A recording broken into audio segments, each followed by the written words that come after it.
Hello दोस्तों, स्वागत है आपका my education and news channel में। दोस्तों, आज हम अग्निपथ योजना के बारे में जानेंगे।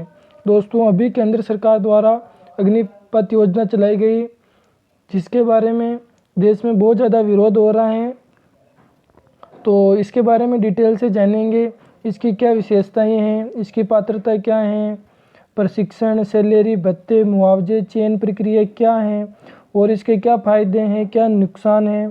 तो इसकी पूरी डिटेल जानेंगे हम विस्तार से। तो दोस्तों, वीडियो पे बने रहना और पूरा ध्यान से देखना और कोई भी कमेंट मत करना, क्योंकि दोस्तों मैं अपने विवेक पे बता रहा हूँ इसके क्या फ़ायदे हैं, क्या नुकसान है। आप भी अपनी राय कमेंट में ज़रूर बताना। अगर आपको भी कुछ लगे कि इसके कुछ फ़ायदे हैं या नुकसान हैं तो कमेंट में ज़रूर बताना। इस पे ज़रूर और चर्चा करेंगे। तो ओके दोस्तों, वीडियो पे बने रहना। चलो शुरुआत करते हैं।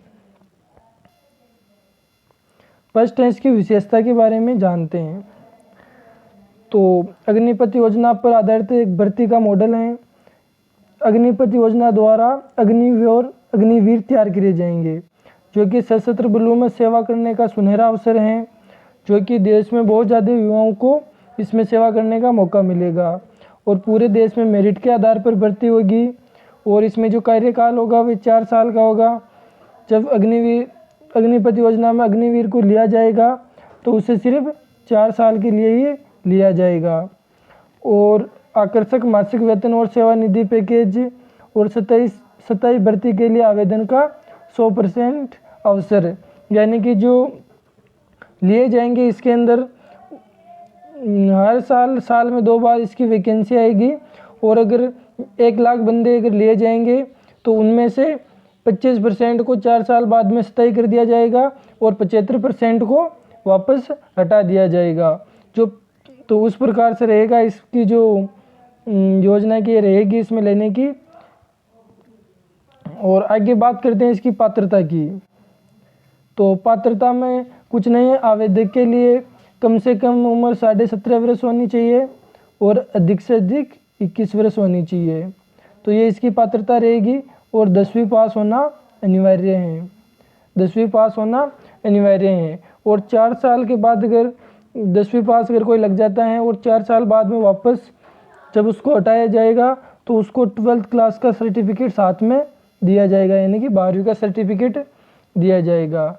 और इस भर्ती की बात करते हैं तो सेवा संबंधित अधिनियम के तहत उम्मीदवारों को प्रशिक्षण अवधि सहित 4 साल की सेवा अवधि के लिए भर्ती किया जाएगा, यानी कि 6 माह का तो प्रशिक्षण होगा।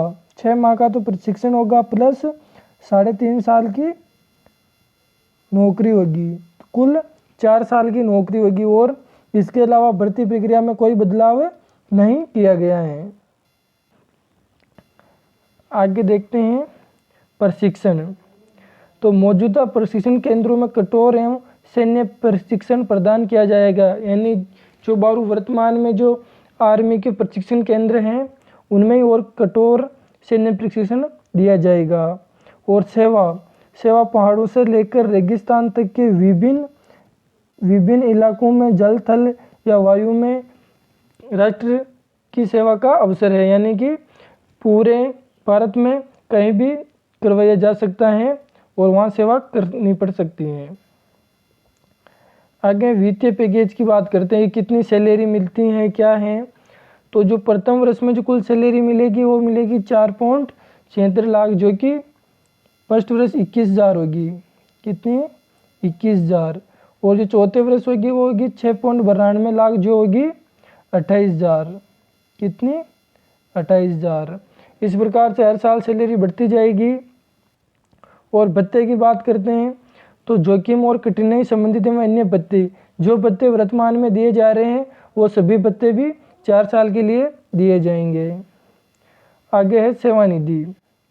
प्रत्येक अग्निवीर को अपने मासिक वेतन का 30% का योगदान देना होगा। फर्स्ट साल जो सैलरी रहेगी 30,000, उसका 30%। तो 30%, तो हर महीने अग्निवीर को 9,000 रुपये की कटौती होगी और 9,000 रुपये सरकार रखेगी। कुल 18,000 रुपये काटे जाएंगे, जो कि 30% का योगदान देना होगा और सरकार द्वारा समान राशि का योगदान दिया जाएगा। यानी कि 9,000 सैलरी कटेगी तो सरकार भी 9,000 रखेगी, जो पूरे इकट्ठे किए जाएंगे। और 4 वर्ष के बाद लगभग 11.71 लाख की राशि मिलेगी जो आयकर से मुक्त होगी। यानी कि 4 साल बाद में 11.71 लाख रुपए राशि मिलेगी जिसमें कोई टैक्स नहीं लगेगा, टैक्स फ्री होगी। आगे बात करते हैं मृत्यु पर मुआवजा। मृत्यु पर मुआवजा तो 48 लाख का गैर अंशदायी जीवन बीमा कवर है। सेवा के दौरान से मृत्यु या शहीद होने पर 44 लाख की अतिरिक्त अनुग्रहण राशि और सेवानिधि घटक समेत 4 साल तक के अप्रयुक्त हिस्से का भुगतान। यानी कि अगर नौकरी लगते ही फर्स्ट या दूसरे साल में अगर शहीद हो जाता है तो 44 लाख का तो बीमा मिलेगा, प्लस लास्ट के जितना भी समय रहेगा उसके नौकरी का 2 साल 3 साल उनकी सब सैलरी प्लस जो लास्ट में 11.71 लाख मिलते हैं ये सभी इकट्ठे करके दिए जाएंगे। आगे है अपंगता की स्थिति में मुआवजा। यानी कि अगर सैनिक के गोली लग जाती है या अपंगता हो जाता है, कुछ भी हो जाता है तो उससे क्या फ़ायदा मिलेगा। तो इसमें 3 कैटेगरी बांट रखी, एक तो 100%, एक 75% और एक है 50%। यानी कि अगर 100% में अगर बिल्कुल ही शहीद हो जाता है तो उसे तो मिलेंगे 44 लाख। कितने? 44 लाख। 75% यानी कि 75% अगर शरीर डैमेज हो जाता है सैनिक का तो उसे मिलेंगे 25 लाख, उसे मिलेंगे 25 लाख। और 50% यानी कि शरीर आधा डैमेज हो जाता है तो उसे मिलेंगे 15 लाख। तो ये अपंगता पर इस तरह मुआवजा मिलेगा। आगे बात करते हैं कार्यकाल पूरा होने पर क्या मिलेगा। तो 4 साल पूरे होने पर सभी उम्मीदवार सेवानिधि के हकदार होंगे और प्राप्त कौशल का प्रमाण पत्र और उच्चतर शिक्षा के लिए क्रेडिट का प्रावधान है।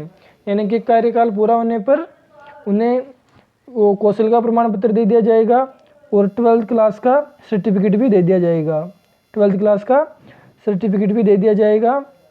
और राज्य सरकार गवर्नमेंट और प्राइवेट में उनको नौकरियों के अवसर प्राप्त होंगे। आगे बात करते हैं स्क्रीनिंग का मूल्यांकन। यानी कि जो 25% बंदे लिए जाएंगे उनका क्या प्रोसेस है। तो वह स्टेलाइज्ड पारदर्शी स्क्रीनिंग, योग्यता और सेवा के दौरान प्रदर्शन के आधार पर योग्य आकलन। 100% एग्रीगेट नियमित कैडर में भर्ती के लिए अपनी स्वेच्छा से आवेदन कर सकते हैं। यानी कि वे नौकरी के दौरान भी जो उनके नियमित कैडर होगा उसमें भी नौकरी के लिए वो आवेदन कर सकते हैं। और जो 25% ले जाएंगे उनको उनकी नौकरी के समय उनकी योग्यता और सेवा के दौरान जो वो प्रदर्शन करेंगे उनके आधार पर उनको लिया जाएगा। आगे है चयन प्रक्रिया। क्या? चयन प्रक्रिया। तो चयन प्रक्रिया में कोई प्रावधान नहीं किया गया। एक केंद्रीकृत, पारदर्शी और कठोर प्रक्रिया से चयन होगा। नियमित कैडर में भर्ती होने पर नियमित सैनिक तौर पर निर्धारित वेतन और मौजूदा नियमों के अनुसार पेंशन। यानी कि चयन प्रक्रिया में कोई भी चेंजिंग नहीं किया गया है, जैसे पहले ही चयन किया जाता है वैसे ही चयन किया जाएगा। अब जानते हैं इसके फायदे। क्या जानते हैं? फायदे कि इससे क्या क्या फायदे और क्या क्या नुकसान है। तो पहले फायदे देखते हैं। देश के युवाओं को सेना में जाने का मौका मिलेगा, क्योंकि हर 4 साल में सैनिक रिटायर्ड होंगे तो वैकेंसियाँ बहुत ज़्यादा आएगी, तो उसमें हर एक युवाओं को सेना में जाने का मौका मिलेगा और रोज़गार बढ़ेगा। यानी कि रोज़गार भी बढ़ेगा, क्योंकि 4 साल में रिटायरमेंट हो जाएंगे तो उनको लगभग 30 लाख रुपए का पैकेज मिलेगा 4 साल के अंदर। 30 लाख का पैकेज मिलेगा तो वो प्राइवेट सेक्टर में भी जा सकते हैं, गवर्नमेंट सेक्टर में भी जा सकते हैं, या फिर वो खुद का बिजनेस भी स्टार्ट कर सकते हैं। तो ये उनको फ़ायदा मिलेगा। और 4 साल बाद प्राइवेट गवर्नमेंट सेक्टर में नौकरी मिलेगी, यानी कि उनको सर्टिफिकेट मिल जाएगा आर्मी में। तो 4 साल बाद वो प्राइवेट और गवर्नमेंट सेक्टर में भी नौकरी का स्कोप बढ़ जाएगा। और हथियार के लिए बजट बढ़ेगा और पेंशन का खर्च बढ़ेगा, नहीं घटेगा लिखना था। पेंशन का हथियार का लिए बजट बढ़ेगा और पेंशन के लिए खर्च भी बढ़ेगा। दोस्तों, वर्तमान में जो सरकार बजट पास करती है ना, उसका 50% बजट तो पेंशन और सैलरी में चला जाता है। तो फिर ये पेंशन बंद हो जाएगी, क्योंकि पेंशन नहीं दी जाएगी 4 साल बाद। तो बजट बचेगा, जिससे कि हथियार के लिए बजट बढ़ेगा, तो उससे ज़्यादा हथियार खरीदे जाएंगे, जिससे कि आर्मी और मजबूत होगी। और अगला है विभिन्न राज्यों में गवर्नमेंट नौकरी में फ़ायदा, यानी कि विभिन्न राज्यों में पुलिस या आदि जितनी भी वैकेंसी आएगी, उनमें जो ये 4 साल ट्रेनिंग करने नौकरी करने के बाद वापस आएंगे, तो इनका स्पेशल कोटा दिया जाएगा और उसमें इनके नौकरी के अवसर होंगे। ओके दोस्तों, समझ में आया होगा। अब बात करते हैं कि इससे क्या क्या नुकसान है, क्या क्या नुकसान है। फर्स्ट है अधूरी ट्रेनिंग। अधूरी ट्रेनिंग यानी कि 6 महीने की ट्रेनिंग होगी, तो हम समझ सकते हैं कि 6 महीने में एक जवान युद्ध के लिए काबिल नहीं होता, उसे 6 महीने में तैयार नहीं किया जा सकता है। तथा अत्याधुनिक हथियारों का रखरखाव तथा उनको चलाने की ट्रेनिंग भी पूरी नहीं हो पाती है, क्योंकि 6 महीना में एक आर्मी का बंदा तैयार नहीं हो पाता है। इस प्रकार से ट्रेनिंग अधूरी रहेगी। और आगे बात करते हैं जुनून की कमी। जो सेना में अभी जुनून होता है ना, वह जुनून नहीं हो पाएगा, क्योंकि सेना में नाम, नमक और निशान, सेना में नाम, नमक और निशान काफ़ी मध्य होते हैं, काफ़ी अहम होते हैं। नाम, नमक और निशान काफ़ी अहम होते हैं। फौज के जवानों में आज जो जज्बा और जुनून होता है, क्या वो हो पाएगा? देश के 1 इंच ज़मीन के लिए भी हमारे जवान अपनी जान की बाजी लगा देते हैं। इसे सिर्फ ट्रेंड जवानों से ही कवर किया जा सकता है। क्या 4 साल के लिए आया जवान ये काम करेगा? दूसरा, क्या सिर्फ 25% जवान देश की रक्षा करने के लिए पर्याप्त होंगे? तो दोस्तों देख सकते हैं कि जुनून की कमी कम होगी, क्योंकि बंदा 4 साल के लिए आएगा तो उसमें इतना जुनून नहीं रहेगा, क्योंकि 6 महीने ट्रेनिंग में निकल जाएंगे और 3.5 साल तो ऐसे निकल जाएंगे, पता ही नहीं चलेगा। तो इससे आर्मी कमज़ोर होगी तथा उनमें जुनून नहीं रहेगा। वो अभी तो आर्मी वालों में इतना जुनून होता है, मर मिटने के लिए वो कुछ भी कर सकते हैं, 1 इंच जगह के लिए भी वो अपनी जान दांव पे लगा सकते हैं। लेकिन फिर 4 साल की नौकरी में वो इतना जुनून नहीं हो पाएगा। आगे है मनोबल गिरेगा। तो सेना का मनोबल भी गिरेगा, क्योंकि देश की सेना ने हर मोर्चे पर खुद को साबित करके दिखाया है। हमारे जवानों ने 1947, 1965 कारगिल युद्ध में पाकिस्तान को झूल जुटाई, 1962 में चीन से चप्पल पहनकर लड़े। अब सरकार ये कदम सेना के मनोबल को गिराने वाला है, क्योंकि सेना में जो भर्ती 4 साल के लिए होंगे, वो यही सोचेंगे कि 4 साल नौकरी करनी है, कैसे भी निकाल लेंगे, तो उनका मनोबल गिरेगा। इस प्रकार से आप भी अपने इसके फ़ायदे और नुकसान कमेंट में बताएं, जिससे और वीडियो पर चर्चा करेंगे। और अगर वीडियो पसंद आया हो तो लाइक, शेयर एंड चैनल को सब्सक्राइब जरूर करें। ओके दोस्तों, मिलते हैं नेक्स्ट वीडियो में, तब तक के लिए टेक केयर।